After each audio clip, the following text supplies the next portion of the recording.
The small island of Lampedusa in Italy is being invaded by an outside force. And this brings up the question of what does it mean to actually have an invasion? Right now in the United States, we are dealing with our own migrant crisis. One of the largest influxes of migrants illegally entering the country has just occurred.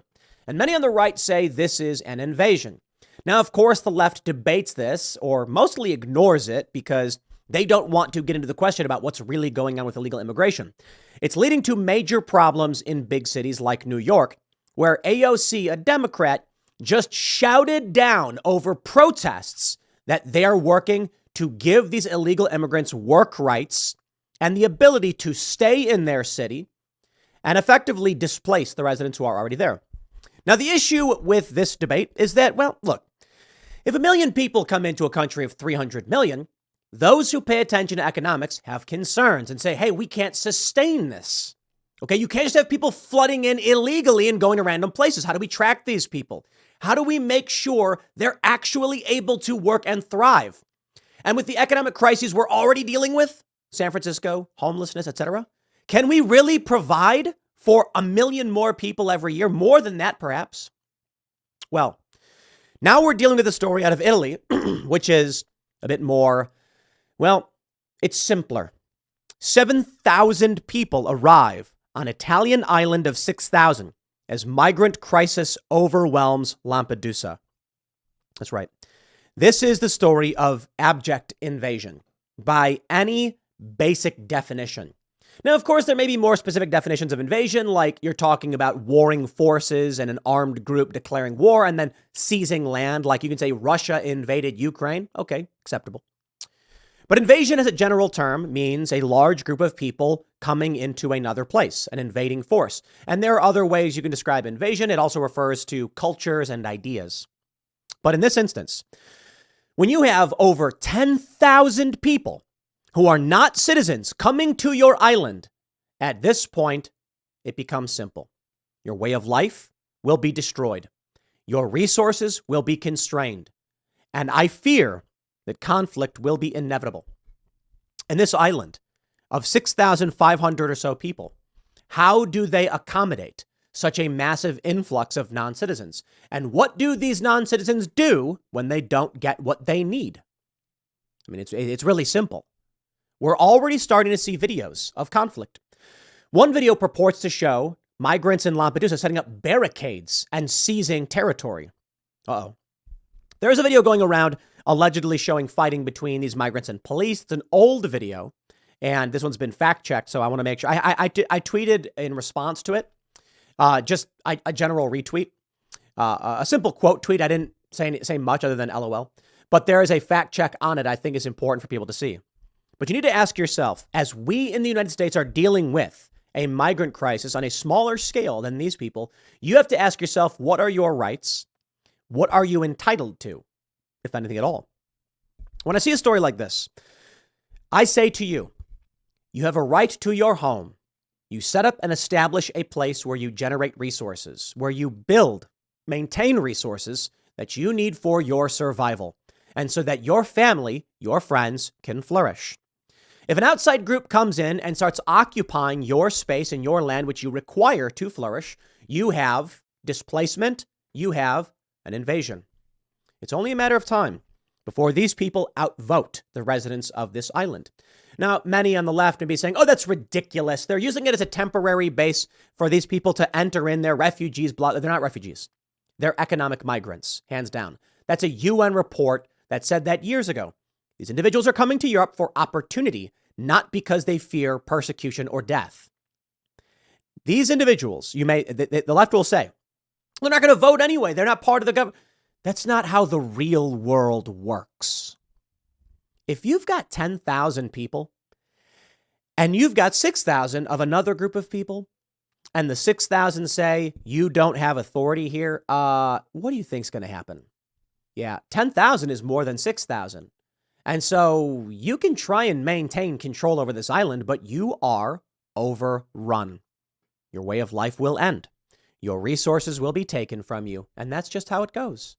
That's the normal way that all life has operated when it comes to this stuff. Take a look at any element of nature, any circumstance with predators and prey. And then you take a look at humans and how humans differ and are similar. If 7,000 people arrive, joining another 3,000, and there's more of them than there are of you, it's not necessarily an issue of race. It's an issue of what do we have? What can we take? Let me break down for you what's going on. And I think this story is extremely important when you look at what's happening in New York City with AOC telling the protesters in her own district in New York City. I don't want to be specific. I don't know exactly what district she was in when she said this, but in New York City, as people are yelling at her saying, no, we can't handle this. There's too many migrants. Our resources are strained. She goes, we're going to make sure they stay. We're going to give them access to your stuff. You have no rights. That's your leadership selling you out to people who don't foot the bill. And this is where we are. Lampedusa, CNN reports, has seen an influx of migrants with 7,000 people arriving in 2 days, prompting its mayor and the UN Refugee Agency to warn the Italian island is becoming overwhelmed. Is. The island, whose population is under 7,000, has long been a first port of call for people crossing from North Africa and has been a flashpoint in Europe's migration crisis. Mayor Felipe Menino on Thursday said the migrant crisis has reached a point of no return. In the past 48 hours, around 7,000 people have arrived on my island, an island that has always welcomed and saved in its arms. Now we have reached a point of no return where the role played by this small rock in the middle of the Mediterranean has been put into crisis by the dramatic nature of this phenomenon. The UNHCR representative for Italy, the Holy See and San Marino, Chiara Cordelletti, said Friday the situation in Lampedusa is critical and moving people off the island is an absolute priority. Here's what I fear. I fear when you see a video, let me play this video for you guys. Watch for yourselves. Let's zoom in so you can see it better. End wokeness as 10,000 military-age men storm an island in a span of 3 days, outnumbering the 6,000 who live there. This is happening all across the West, but on a more subtle scale. Western civilization, as we note, will be gone within a generation. Well, it's a little bit heavy. Okay, I don't know about a generation. I actually think that while the left is sterilizing their children and aborting their children or just not having kids in general, the right is having more and more kids. They should. There is mass immigration coming into this country, which is a risk to any person who believes in their way of life. I'll show some clarifications. I believe it's not 10,000 military-age men right now. It's around 10,000 that are currently there. This has long been a port of entry for economic migrants coming into Europe illegally under the guise of being refugees. That is, again, I am referencing a UN report, okay? And it really blows my mind when I'm like, the UN said these are economic migrants under the masquerading as refugees. And then the left is like, how dare you say that they're refugees? It's like, whatever, dude. Anyway, there's about 7,000 that came. Here's the video. Take a look at this. You can see just a large crowd trying to enter all at once. There's another video. Look at this. There's some kind of emergency services vehicle. Another video where they're pushing against a fence trying to break in. Take a look at this video. This one I have not confirmed, but I am seeing reported widely. Wall Street Silver tweets, migrants on Lampedusa, Italy are setting up barricades and establishing territorial control over certain areas of the island. Italy's sovereign control of their territory is being lost. Will Prime Minister Giorgia Meloni sit by as the island is taken? More boats will probably soon be launching from Tunisia, sending reinforcements. Take a look at this video. I don't know exactly what this is, and I want to clarify, don't know if this is correct.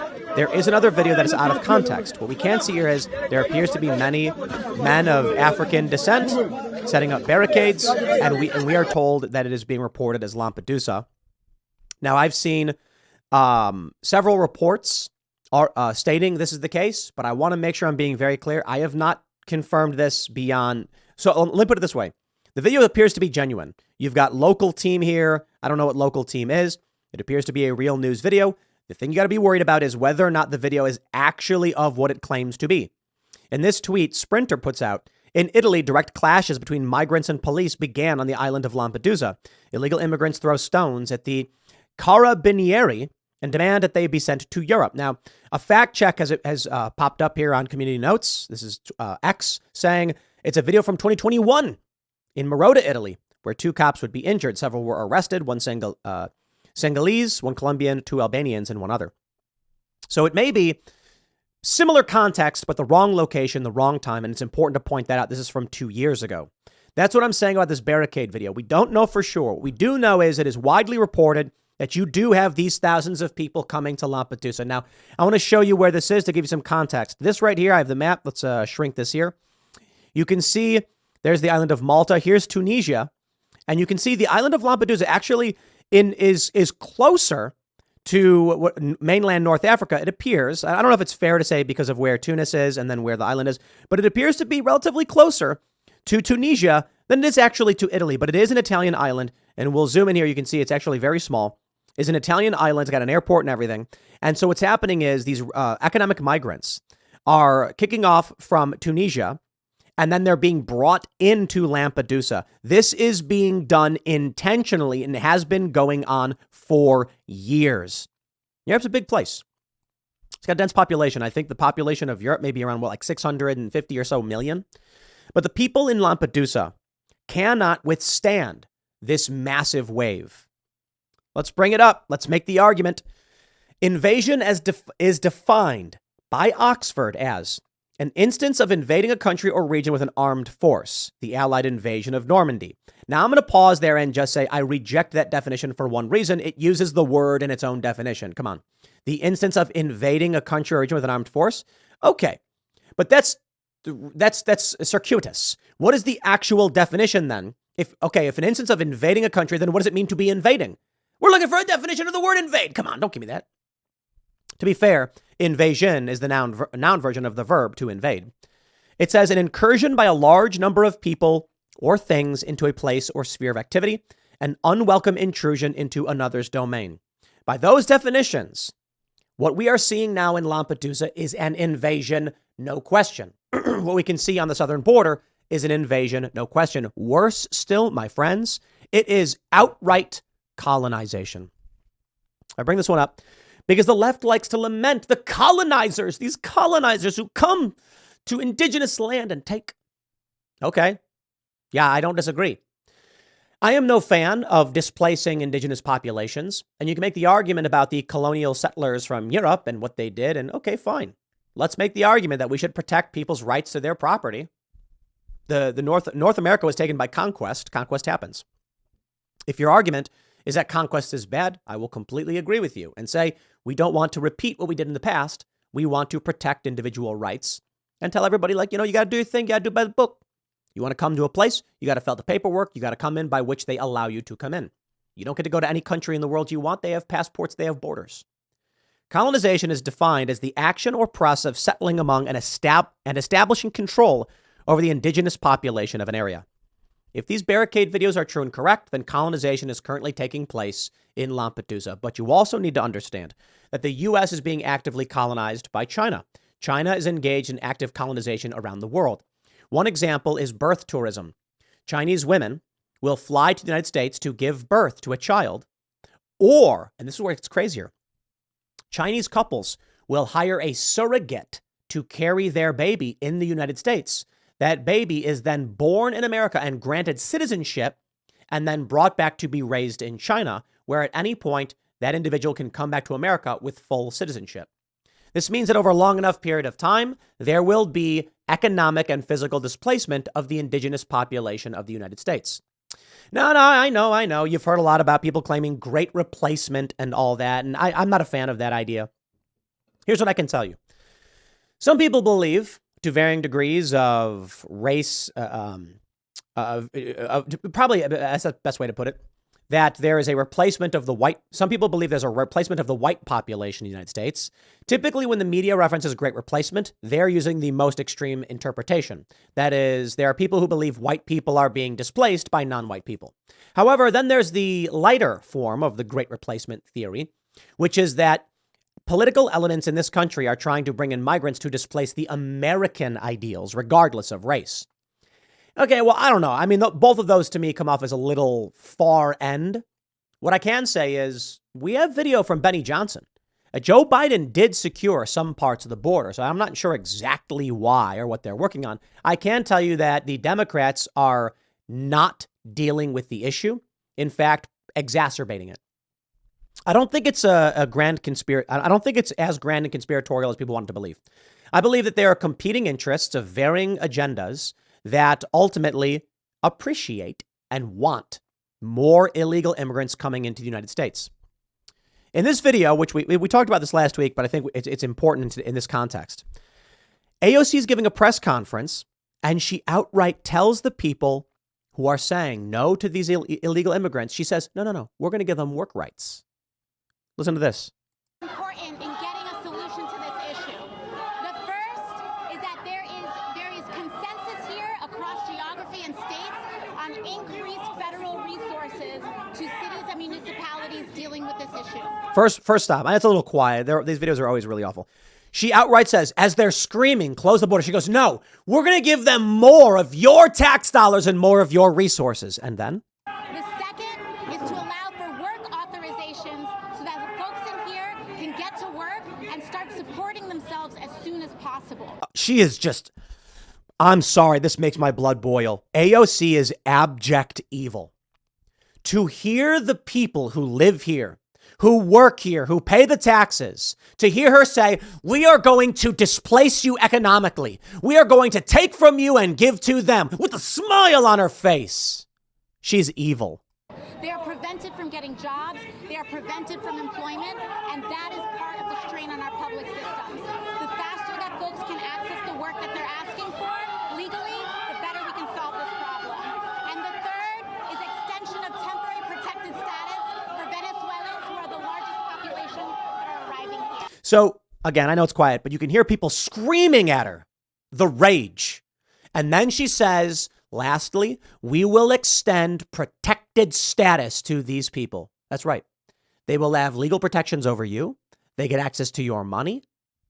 And then we're going to let them displace you in work. Absolutely incredible. You know, you had the Fight for 15 in New York. You have these people who think about the minimum wage and they don't understand how it works. And they're insane. And they're evil. Now, there's the banality of the evil, as I often mention, and the malicious evil. But I believe AOC is malicious. I believe she intends to destroy. I believe I'll put it this way. I would say it's like, chaotic evil for those that are D&D fans. She wants to make gain for herself by gutting and ripping apart everything else. I mean, I don't know. It's hard to say. I mean, she may be lawful evil because she operates within the system in such a way that causes harm to others. Maybe that's a better way to put it. But it's not that yeah, you know what? I think it's fair. Like it's lawful evil, not chaotic evil. I know I was wrong about that. Yeah, lawful.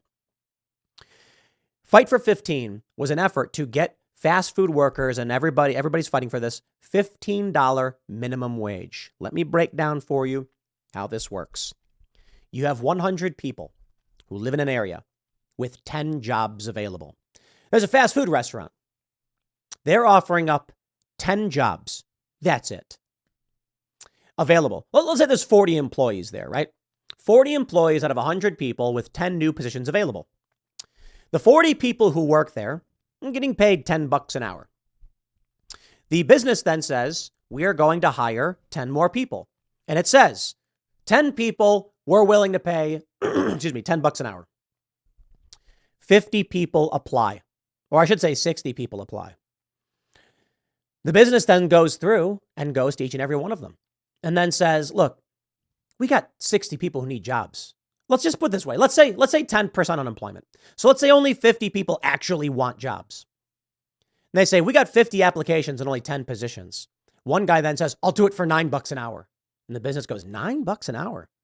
Well, if we pay you guys, so look, if we've got $100 an hour to give out and we want to hire 10 people at $10 an hour, if we cut this down to $7 an hour, I mean, that's going to free up a decent amount of money. We could probably hire 4 or 5 more people, which means it alleviates the workload across the board, gets us more jobs. But in reality, I don't think they would do that. They would just be like, okay, we'll pay you less. We'll pay you less because you asked for it because you want this job. Here's what matters more. Let's say the business says, no, we got a $10 minimum wage. So you're getting $10 an hour. There's now 50 unemployed people. These unemployed people can't afford to buy food from the restaurant. So what does the restaurant do? They say, okay, look, to sell a burger at this rate, to pay you at this rate, we've got to have fixed costs, right? $10 an hour guaranteed no matter what government says so. Burgers have to cost $2. Now, don't get me wrong. You can talk about corporate greed all day and night. That's fine. But let's hard numbers. Those 50 people who are not working, they're not buying your burgers. So now you're not making any money. Eventually you shut down. It doesn't work and it doesn't make sense. You cannot have 50 unemployed people flooding into an area with only 50 jobs. I should say you can't have 100 people, right? And I'm oversimplifying it, but the point is this. Scale that up in New York, and you have people struggling to find work already as businesses have been permanently shuttered by COVID and the economy is in a weird place. They're now bringing in, what did they bring in? 10,000, 15,000 last month? So what's going to happen to the businesses? You end up with homeless camps. You end up with decreased property taxes. You end up with people fleeing. Property values collapse. The businesses start going under. Don't take my word for it. Go look at what's happening in Oakland. I might have this story pulled up. I don't think I do, actually. No, I don't. You take a look at what's happening in Oakland with and San Francisco. They can't handle it. And it's not even a migrant issue. It's an economic issue. For Ocasio-Cortez to come out and say, we're going to extract from you and your city to give to them, it's shocking evil. But this is what we're dealing with. Now, I don't know that we lose, right? There are some people who say we're in trouble. I'm like, I'm not so convinced. But here's the ultimate point. And I didn't want to bring it up right away because it's brutal. Ian was talking about this on Timcast IRL. At a certain point, when you have 10,000 people come into your little island home, people are going to start fighting. If these videos are true, that they're setting up barricades and taking territory, if the people of Lampedusa do nothing, then eventually, that's it, they're over. You will be overrun. People will come into your homes. This is it. The government of Italy and the UN and Eurozone, they need to dispatch military and get these people off the island. And they should be sent back to North Africa. They likely won't be, though. And as they do nothing to contain this, maybe because of impotence or it's intentional, my fear is that eventually people are it's going to get bloody. I look to the United States as we're dealing with, take a look at this. One of the largest mass illegal crossings we have ever seen took place in Eagle Pass this morning. This tweet is from today. Wow. 2,200 people. Sooner or later, you're going to get someone who just says, I don't want to lose my land. Hey, look, when the European colonials came to North America and the Bahamas and South America, they had better weapons and disease. And it was disease that mostly wiped out many of the indigenous. But it was also cannons, warships. They had better technology. And so they said, get out. What's happening right now with these migrants coming in these places, they don't have better technology. The people in the United States have access to weapons. And that's what scares me. What scares me is that sooner or later, someone's going to say no. Donald Trump needs to get elected. He needs to send the National Guard down to the border. These people should be turned right around. There's some scary questions. Scary, scary questions. Do you let non-citizens enter your country, displacing everything just en masse? Or do you say no? If you go back in time and think about how things used to be, we didn't have borders. We had borders, but they were just lines, demarcation. And if someone was not a citizen of your country, they didn't have access to goods, and they were just not a citizen of your country. But here's the crazy thing. You go to the 1800s, people from Mexico came into the United States all the time, back and forth, and they'd work here too. Today, our economy is strained to a great degree, and we are struggling to create a future for the people who are working in this country and want to have kids. And they're bringing people who aren't citizens to reap the benefits of the mechanisms we built for welfare. This is going to spell disaster, cultural and economic displacement, and my fear is that in the United States, it could get violent. I don't know what to tell you, my friends. It's happening before our very eyes. And as the people of New York experience this, with AOC spitting on them and laughing about it, I have to wonder about 2024 and the election and what happens. Donald Trump victory? Who knows? A lot could happen between now and then. I'll leave it there. Next segment is coming up at 4 p.m. on this channel. Thanks for hanging out, and I'll see you all then.